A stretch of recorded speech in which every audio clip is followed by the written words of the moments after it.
नमस्कार, मेरा नाम कौटिल्य पंडित है और शायद आप मेरे गूगल बॉय के नाम से जानते होंगे। लेकिन अब मैं बताता हूँ मैं अभी 17 साल का हूँ and I have just complete my 12th और अब मैं अपनी आगे की पढ़ाई, आगे की रिसर्च ऑक्सफोर्ड यूनिवर्सिटी से फिज़िक्स के अंदर करने जा रहा हूँ and I will be going to Oxford this October. तो एमफिस के अंदर मेरा प्राइमरीली एम यही है कि I will be doing something in quantum computing और in agentic AI. Let's see what happens.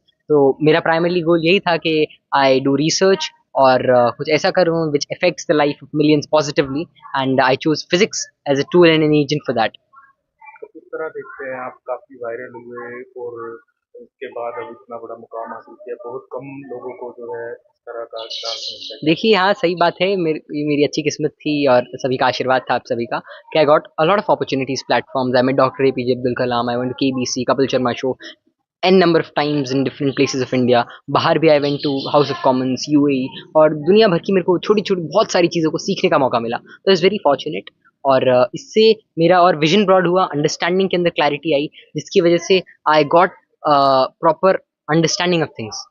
तो किस तरह से आपको जो है वहाँ पे टेस्ट वगैरह हुआ, इंटरव्यू हुए, किस तरह मज़ा चला? तो मैं आपको बताता हूँ, इसका पूरा प्रोसेस समझा देता हूँ मैं आपको। सबसे पहले आपको पर्सनल स्टेटमेंट होती है और उसके अंदर आपकी अब तक की जितनी स्टोरी होती है और जितनी आपकी अचीवमेंट्स होती हैं, भले वो एकेडमिक हो, नॉन एकेडमिक हो, उन सबको एनलिस्ट करना होता है। साथ में लेटर ऑफ रिकमेंडेशन हो गए और आपके 11th, 12th, 9th, 10th इन सबके जो ग्रेड्स हैं और सारी अचीवमेंट्स हैं, उन सबको सबमिट करना होता है। ऑलमोस्ट मैंने 15 अक्टूबर से पहले इन सबको सबमिट कर दिया था। फिर मैंने फिज़िक्स का जो ऑक्सफोर्ड का टेस्ट होता है, फिज़िक्स एप्टीट्यूड टेस्ट पीएटी, वो दिया। वो मेरा बहुत ही अच्छा गया। मतलब मेरी फिज़िक्स की अंडरस्टैंडिंग पहले से ही ठीक-ठाक थी, अच्छी थी। उसके बाद मैंने इंटरव्यू दिया। 3 इंटरव्यूज़ हुए ऑक्सफोर्ड के अलग-अलग कॉलेजेस से और वो तीनों मेरे बहुत अच्छे गए और फिर जनवरी के अंदर मेरे को कंडीशनल लेटर आया और फिर आई क्लियर्ड जो भी उसकी कंडीशंस थी प्राइमरीली इंग्लिश के लिए। आईएलटीएस में आपको 7.5 से आई हैड 8.5 बैंड्स और फिर सीबीएसई के अंदर जो ग्रेड रिक्वायरमेंट होती है, जितने मार्क्स चाहिए होते हैं, उससे ज़्यादा मेरे आ गए। तो फिर मैंने सबमिट किया and just in August I received an unconditional letter. तो क्या कुछ भविष्य में आप बनना चाहते हैं, कुछ भी अभी तो आप ग्रेजुएशन?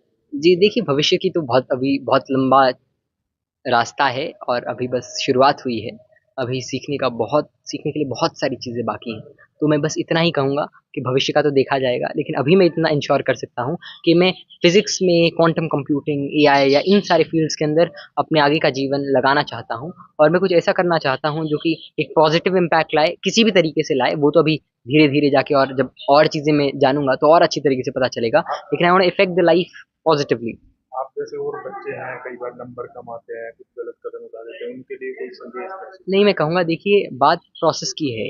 अगर आप किसी एग्ज़ाम में कोई भी चीज़ करते हैं और वो आपके जो चाहत है उसके अनुरूप ना हो तो आप हताश ना होइए। क्यों? क्योंकि इट्स अ लॉन्ग जर्नी और ऐसा नहीं कि अगर मेरा ऑक्सफ़ोर्ड या किसी एक यूनिवर्सिटी में नहीं होता तो मैं बैठ जाता या मैं दुखी हो जाता। हाँ, थोड़ी बहुत निराशा ज़रूर होती है, लेकिन हताश होने की कोई ज़रूरत नहीं है। क्यों? कि लाइफ़ एक तो बहुत लंबी है और ये ना ही ये एग्ज़ाम, ना ही यूनिवर्सिटीज़ और ना ही कोर्सेज़ किसी को डिफ़ाइन करते, ना मेरे को करते। और आगे की लाइफ बहुत बड़ी है, ऐसे भी लोग हुए हैं जिन्होंने बहुत ही छोटी जगह से निकल के बहुत कुछ बड़ा किया है। तो इस बात पर आप ज़्यादा भी ज़ोर ना लगाइए। हाँ, ज़ोर आपका इस बात पे होना चाहिए कि आप पॉज़िटिव हैं और आप पॉज़िटिवली मेहनत कर रहे हैं। परिवार वालों को किस तरह का साथ देखिए, परिवार वालों का तो साथ है ही, पापा जी, चाचा जी, दादा जी, मम्मा, मेरी दीदियाँ और भी जो वृहद परिवार है जिसके अंदर और सारे लोग आ जाते हैं और सारे शुभचिंतक आ जाते हैं, आप जैसे लोग आ जाते हैं, उनका भी बहुत खूब सारा आशीर्वाद, गाइडेंस सारी चीज़ें हैं। सर, राजनीति में कितना आप रुचि रखते हैं देखिए, थोड़ा-सा वही बताएँ? बात है आप है न्यूज़ चैनल आपने राजनीति वाली बात कर ही दी, तो मैं इतनी कहूँगा कि देखिए राजनीति जो है वो एक ऐसी चीज़ है जो कि पॉज़िटिवली लाइफ़ लोगों की ज़िंदगियों को इफ़ेक्ट भी कर सकती है और it's a very complex thing and I am observer and well I am not I don't have my anything involved right now so I don't find anything in commenting about that लेकिन बाद में होगा देखेंगे। देखिए, एक बाप होने के नाते सभी को खुशी होती ही है और जो खुशी किसी भी पेरेंट्स को होती, हमें भी उससे कम तो है नहीं कम से कम। और ये ऑक्सफोर्ड में जाना, लेकिन बस यही है कि वहाँ जाके लाइफ में अच्छा करे और ये बहुत ज़्यादा कोई ऐसे स्वप्न भी नहीं है। ये खुश रहे वहाँ पर और बाद में अपने देश के लिए काम करे, ये ज़रूर इच्छा है। ऐसा नहीं हो कि ये परमानेंट वहीं का हो जाए या किसी कहीं और का।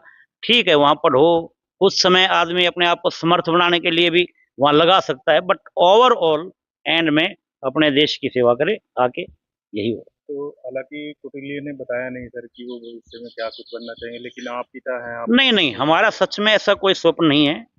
उसको रिसर्च में जाने की इच्छा है और फिर ये भी है, जैसे कौटिल्य से बातचीत होती है कि भाई अभी दिमाग में काफ़ी चीज़ें हैं, काफ़ी आइडियाज़ हैं, और वे तभी वहीं जाकर ये समझो फाइनल हो पाएगा कि लाइफ में किस दिशा में जाना है। अब तो ये फिलहाल रिसर्च की उसकी इच्छा है, भाई मेरे को रिसर्च में जाना है, लेकिन रिसर्च में भी इतने फील्ड हैं, वहाँ कब क्या ये सब वहीं जाके तय होगा। आपकी काफी मेहनत है, दादाजी की काफी मेहनत लगी, किस तरह क्या देखो, कहना चाहेंगे? वैसे तो 98% मेहनत किसी भी बच्चे की, प्लेयर हो चाहे कुछ भी हो किसी भी फील्ड में, उसकी होती है। 2% मेहनत होती है पेरेंट्स की, सराउंडिंग्स की, टीचर्स की, सभी की मिला के, और वो है मोटिवेशन। यदि कोई मोटिवेट हो जाता है, मोटिवेट रहता तो लाइफ में वो अच्छा करता ही करता है। तो अगर हम अपना 2% कर लें, 98 बच्चे कर लेते हैं। क्या नाम है सर आपका? सतीश शर्मा।